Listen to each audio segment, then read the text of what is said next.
I was a second-year law student and former, right, can I say retired banker who had just spent the better part of my young adult life helping other entrepreneurs grow and manage their business using banking products.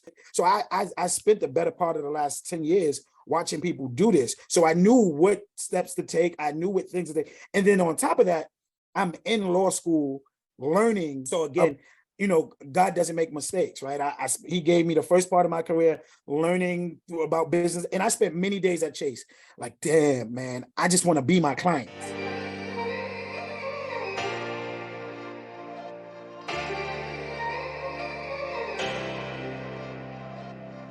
Welcome to the Share the Wealth Show, where minority professionals can learn to escape the racial wealth gap and catapult themselves into abundance. Your host, Nicole Pendergrass, grew her net worth from being negative to multiple six figures. Join her on her investigative mission to expose secret strategies of the wealthy so we can all have the tools needed to build the life and legacy we were created to possess. Now it's time for the show.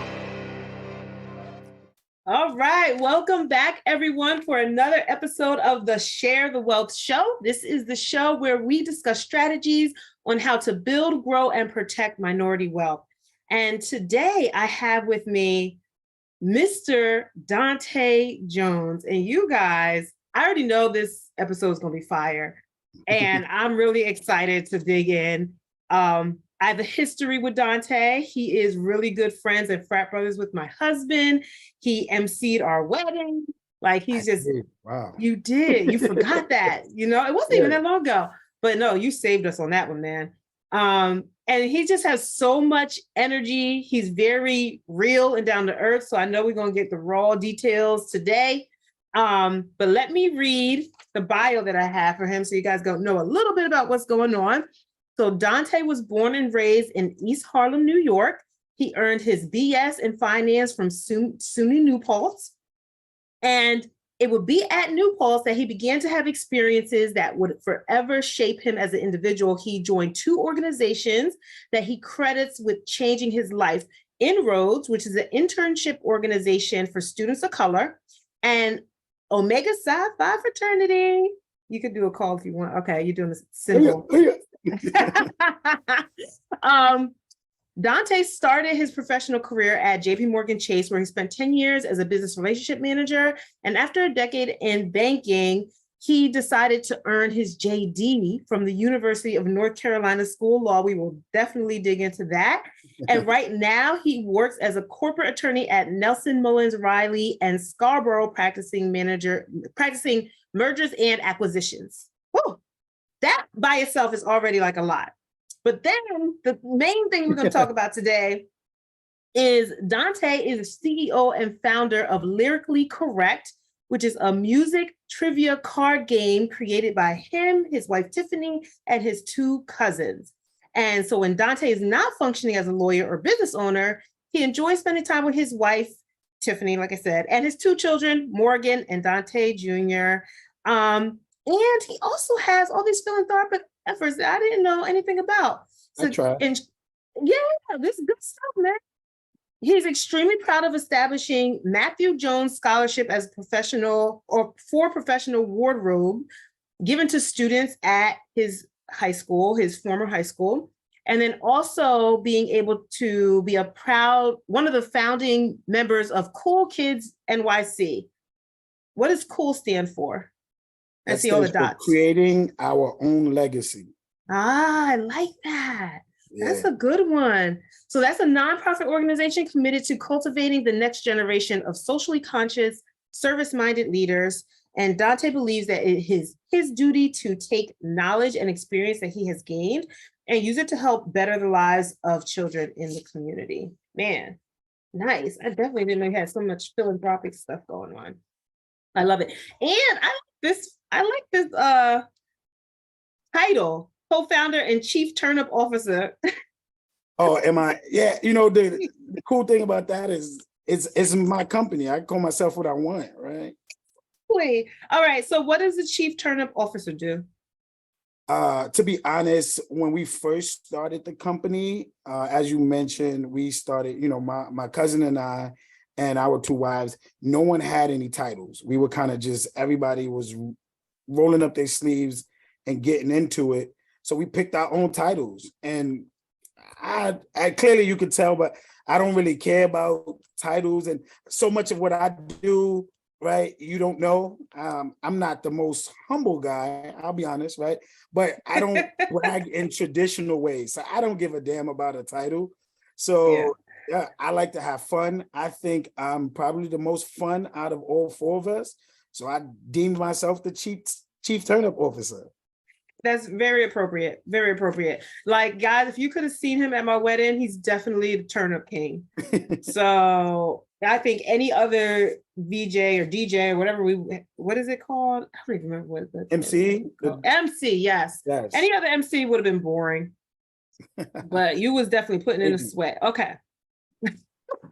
So out of that, I don't know, I guess we start at the beginning. What made you decide to leave banking and become an attorney? So you know the funny thing, this is gonna blow your mind. So I was at my line brother's graduation. You know Kevin. Wait, before we do that, did you know that your husband went to the same high school as me? Yeah. As soon as I read it, I was like, oh, y'all went to high school together. Yeah, no. But except he's a little older. So yeah. how many grades older? I mean, I guess we shouldn't age him, but oh well. No. We were never there together. There at the same time. Oh, so you didn't meet until after when you were at New Paltz. Until I pledged. Okay. Pledge. Yeah. Okay. No, you didn't. I think the statute of limitations is up on that. All right. Oh, it's okay, because I was putting the air quotes, but you're safe now. I think we both old. He got 20 years in. He old enough to say what he want. That's true. But no, so back to your question. So I was sitting at Kevin's graduation. He was graduating from med school, and I'm sitting in the auditorium or the theater, wherever. I'm sitting with two of my frat brothers that were attorneys at the time, a couple Kev's friends that were MBAs, watching all of these doctors. And I'm like, man, I should go back to school. And at that point, I'm like 8-9 years into being a banker. I have a degree in finance. I always thought that I would get an MBA at some point. So I'm thinking, okay, I'll do an executive MBA program and that's it. But at that point in my life, I was very prayerful and intentional about everything I did. So I said, I'm not going to decide, I'm going to pray on it.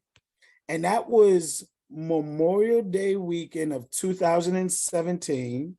And this is the part that's going to blow your mind. That following Sunday, or maybe the Sunday after, I'm sitting in church. I believe it was June 7th, 2017. You may not remember that date just yet. And I'm listening to the sermon, I'm watching Pastor, and God tells me, Dante, go to law school. That was the clearest I had ever heard God. And I didn't hear a voice, right? I felt it. I heard the thoughts started clicking. Things just started rolling. That's what I mean by I heard God. And I leaned over to my wife. I said, Tiff, God said, go to law school. And she was like, well, if God told you, you don't need my opinion, right? And then we got in the car and we went to your baby shower. Oh my God. That was the day of your baby shower. We literally left church and went to your baby shower. And it was like, and I'm telling the bros, like, yo, bro, I told maybe one bro, I wasn't announcing it yet, but I made up in my mind right then and there, I was going to law school because this was the clearest I had ever heard God. That following day, I reached out to two of the bros that I knew that were attorneys. And literally, I paid $1,400 that Monday night, for a LSAT prep course. And that's when I knew. When I put my $1,400 down, that's when I knew I was going to do this. I know you've been digging in, studying everything you can, listening to all the podcasts, reading all the books, even going to meetups. You basically have a degree from YouTube University, right? But you still feel stuck. You don't know how to actually implement what you've learned. You're nervous about taking the next step. So I've decided to start the Microfamily Investing Accelerator. This is a mentorship program where I personally guide you through my 5 proprietary pillars so you can learn how to buy your first commercial multifamily property and scale while not biting off more than you can chew by focusing on 5 to 20 units. That's what I call microfamily.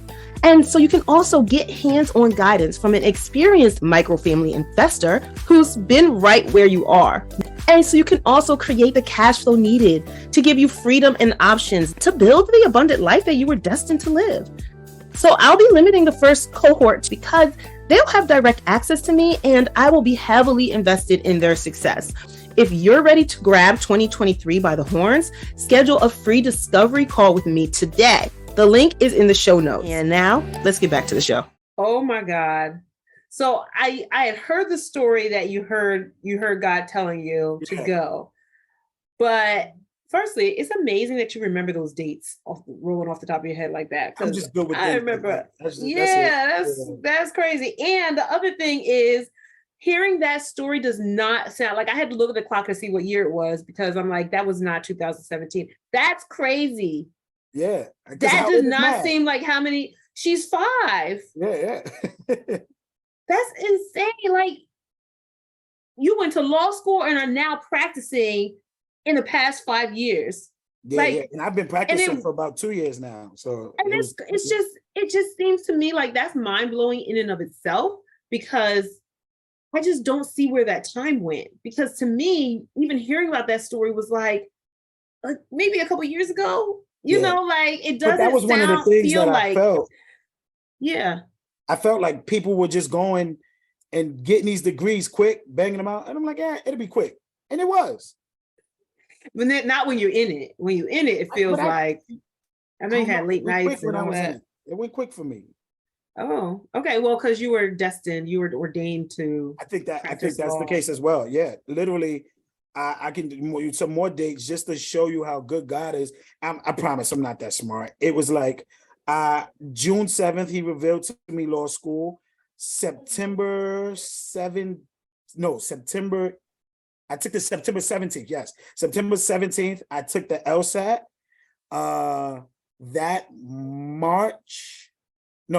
September 17th, I took the LSAT.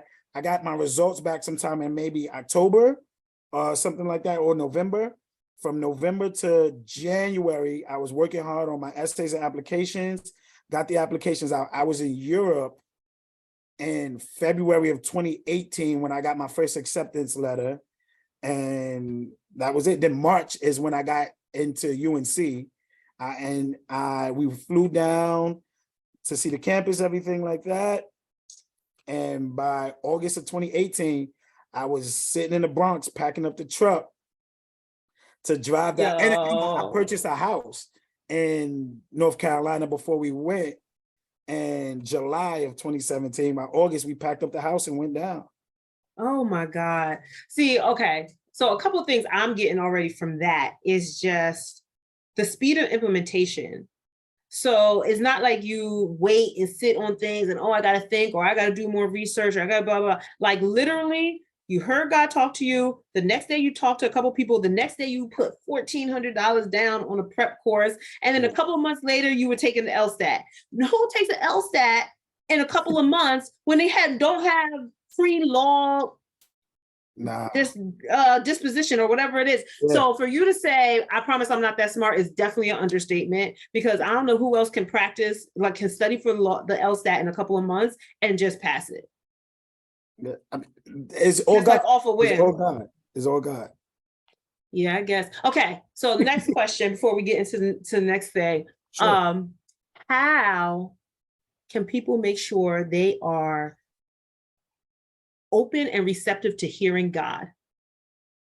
Like, what was your state of mind and what was like happening in your life? Was there anything you think stood out that made you receptive and open to it besides just like being in church? You know, a couple years prior to that, I had made a decision to be very prayerful, and to not make any moves without consulting God. However, prior to this, I can't say that every move I made was because God told me to make it. I would just pray about things and I would do them, right? I don't recall the clarity of, okay, I'm going to do this because God said do it. But that decision came a while back before I received this message, right? Praying for discernment, understanding, praying for God to be able to hear God's voice, spending time in God's word, spending time in the church, right? And listening, finding a pastor that you trust and, to deliver the message of God. That all of those things are important, and that just, you said, having the fortitude or the determination to not lollygag or need to research anymore. That's typically me. I'm going to measure 20 times. I'm going to sit on things. There's been so many things that I've missed because I failed to act sooner. And I think that's why my wife and Dula and I, we talk about this all the time. You and my wife are a lot alike. Like, you guys are like, right on. Like, let's do this. We say we're going to do it, we're going to do it. And Dula and I, we're a lot alike in that, okay, we're going to talk to 20 people about it. We're going to think about it. And that's typically me, right? But this is why I knew that this was from God, is because I did not do any of didn't do any of my normal behaviors when it came to this mission. It was ordained. It was literally this, then do this, then do this, then do this. And God placed the right people around me, right? Actually, funny enough, my plan that day was literally, I was going to enjoy the summer, because remember, this was June. I was going to enjoy the summer, study over the fall, and take the December LSAT. But I spoke to one of the younger Qs who was already done with law school, and he said, no, big bro, you're not. You're going to sacrifice your summer, take the September LSAT. That way you can apply and still be competitive for scholarships. And I'm just thankful to God that I was humble enough to listen to my younger brother, right? Like, that was somebody that I made, or I helped to usher him into this organization. And, he was about 6 years younger than me, but I had enough humility to reach out like, yo, bro, I'm trying to be a lawyer. You're a lawyer. What should I do? And when he said, no, you're going to do this, a summer in New York City, and we didn't have no kids at the time or nothing, right? So, but was that your last summer before kids? No, you had a couple more my daughter summers. wasn't born until 2019, but that was okay. That was the summer 2018 was my last summer in the city. Okay. Yeah. So you sacrificed your last summer in the city to study. Well, you know what? I got nothing but props for you for doing that. And that's just like, that's crazy. Yeah. So, and the main thing I want to say about that too is also, I love how you were open for coaching. Yeah. Like, that's basically like a mentoring coaching, even if it was from someone younger than you, it was someone who had been where you want to go, and you took their advice and you acted on it. So that is something that I think a lot of other people don't really take seriously or take into consideration, because they just think, everyone thinks they can figure everything out on their own, which in most chances you can, but how much longer is it going to take you? What other kinds of opportunities are going to miss? Like, is it going to be the most optimal path for you to travel, right? Like you said, you would have missed out on maybe some scholarship opportunities if you had waited, you know what I mean? So things you don't know because you haven't been down that road before. So I say all the time, I didn't pledge Omega to do anything alone, right? And I reach out to the bros for everything. And when I say a Q designed my wedding, I bought my wedding ring from a Q. I bought my first house from a Q. Everything, right? Like, I'm looking for another house right now. The realtor's a Q. The attorney that's gonna handle the deal, he's a Q. Everything, the bros, I got to Chase because of one of the Qs. I reach out to the bros for everything because we have everything I need. I can get through one of the bros or through one of your sorority sisters or through, I got my first job from an AKA. The next one came from a Delta. There's a Kappa that kind of mentored me through, right? There's only 3 Black people in my office at the firm, at my office location. One is an 89 Kappa from Harvard, and he's like my new mentor, right? And it's like, we have everything we need. And if not, INROADS is the other organization that I said changed my life. I would reach out through that network. There's no reason for me to kind of try to do anything in this world cold. And you know what? Okay, so one, thanks for shaming me for not using my past networks, because I definitely don't, I do not reach out into Zeta Phi Beta at all, or not enough, besides outside of my chapter, or the immediate people, or people I went to, undergrad with, or, networked with. But, and even Cornell, I don't reach out into that network. That's $1 million, $1 billion network. I know, and I'm already shaming myself for that, and I already has been coming to fruition. This is another nail in the coffin that all right, Nicole, get off your butt. And they're the Cornell Alumni Association. We have a whole building right downtown. I could be going there on a regular basis and just meeting people and networking. And I definitely need to do that and start reaching out to my past classmates, because everybody's doing such big stuff now, executives and founders and all this other stuff. And I'm not connected. So now that I am, one of the things, and let me interrupt real quick. We were always taught to network, right? I learned about networking through INROADS. And if you know any young students, I always tell high school and college students about it. I didn't learn about it until college. I wish I knew about it in high school.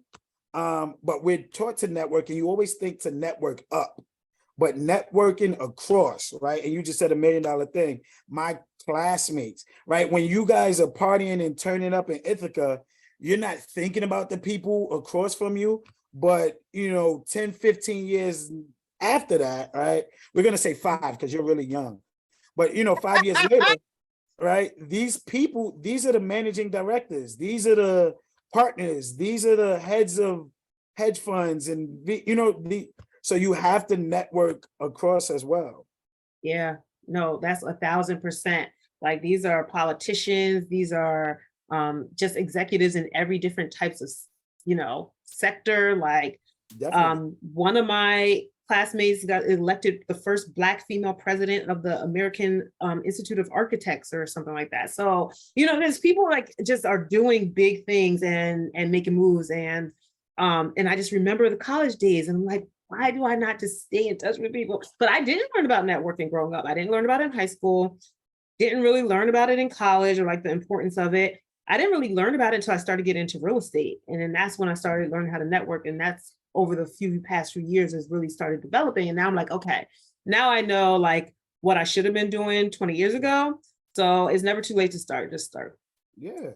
But yeah, anyway, so, okay, let's get into the main, we're rambling, but this is good chit chat.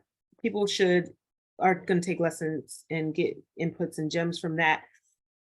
How did Lyrically Correct come about? Who came up with the idea? How are you getting the information from it? I love the business model that you guys have, because it's really literally, and I'm reading the book Think and Grow Rich right now. This is the epitome of that book. Have you read that book? A while ago. Okay.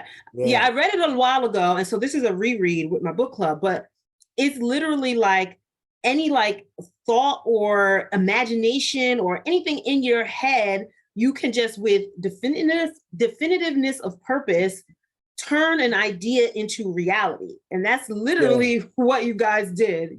This was information that's out there, and you packaged it into a product that is doing very well. And I want to dig all into that. So how did it even start? Sure. So my cousin's wife, her name is Nikki as well. She saw something on Instagram or something like that. Let's say she saw one of the questions. Someone posted a question on Instagram or a meme or something like that. She texted to the group. She leaned over to her husband and was like, wow, this would be a cool game. And then that was it. And he was like, yo, you're right. We should make it a game. And, they tell the story that he sat there and he was like, well, who can we reach out to, make this happen? And he thought of Tiff and I because of her background and because of my background. And I remember specifically, he texted me, yo, D, you ever seen any games like this? And I was like, nah, I don't think so. And he was like, yo, we should create one. I was like, yo, let's do it. And, this is 2020, middle of the pandemic. Everyone's home. We have time on our hands. So immediately I jump into strategic planning. I jump into boss mode, right? And that's me giving my own self credit, right? But I'm like, okay, so you do this. And I remember specifically the task was, okay, all four of us are going to come up with 25 questions each. I'm going to organize the entity, and Tiff's going to start working. So my wife, she built her career in fashion. She started in retail, then moved up to like wholesale for a major fashion company. Then she moved over to private label stuff and all that. So she had knowledge of the manufacturing process. She had knowledge of dealing with manufacturers overseas and things like that. I was a second-year law student and former, right, can I say retired banker who had just spent the better part of my young adult life helping other entrepreneurs grow and manage their business using banking products. So I had seen entrepreneurs take ideas and grow them. We've exited a couple companies via acquisition. I think I had one company go public. So I spent the better part of the last 10 years watching people do this. So I knew what steps to take. I knew what things to take. And then on top of that, I'm in law school learning about how to manage and contracts and do all that. So again, God doesn't make mistakes, right? He gave me the first part of my career learning about business. And I spent many days at Chase like, damn, man, I just want to be my clients, right? They were business owners. I want to be my clients. I want to be my clients. And then I was in law school, learning to be a lawyer, but in my heart of hearts, it's like I'm an entrepreneur. So in fact, back to your original point, I dally out tasks, I organize the entity, we come up with the questions, and then everything, from then the boss, then we got to pick a name. My wife she had a graphic designer that she worked with at one of her previous jobs. She reached out to him. She went researching through manufacturers. We spent some money getting samples and things like that. And a lot of people reach out to us, hey, I have this idea. I wanna, where can I get this made at? And at first we were giving that information out. And I told her, and I'm like, I had to tell the team, I'm like, let's stop, right? And it's not that we don't want to help, but this is our capital, right? We spent money to find our manufacturer. That's hard work. That's equity. And if people want that, they're going to have to pay for it. So now, right, my wife has a whole other consulting business that she runs, helping people to go from idea to product. Oh, I didn't even know that. This should have been a joint episode with Tiff too. Somebody has to put the kids to bed, right? Somebody just have to put that's what Dual is doing. Yeah. Good. Somebody can put the kids to bed. That is great. And I love that because people don't understand, like they'll see your success and they'll see that things are happening, but they don't understand the grind and capital you actually had to put into getting it to the point. I did it. It was one of my mentors that said, I used to say the same thing. I was like, man, we just got this and we ran with it. It's so crazy. And he said, no, you came to the table with 10 years of experience. Your wife came to the table with 10 years of experience. And that's what allowed you guys to just hit the ground running. But the other thing is too, a lot of times people will have jobs or careers or just whatever experiences that they have, and they don't know what their strengths are or weaknesses are and how to monetize that or to even come up with an idea like this. So maybe this isn't everybody. This wouldn't have been the same success level in somebody else's hands because they didn't have that other background and experience. Sure. But now how can people, and I know it's a hard question, I'm not saying to you, but like, how do you think would help people to like kind of discover what they already have like their talent in? Like, I know everyone's looking for purpose, and sometimes you got to start with what you have an experience and knowledge in and then go into purpose. I think if we're talking about business, do whatever it is you want to do and let the business figure itself out, right? I think I look at my cousin and his wife,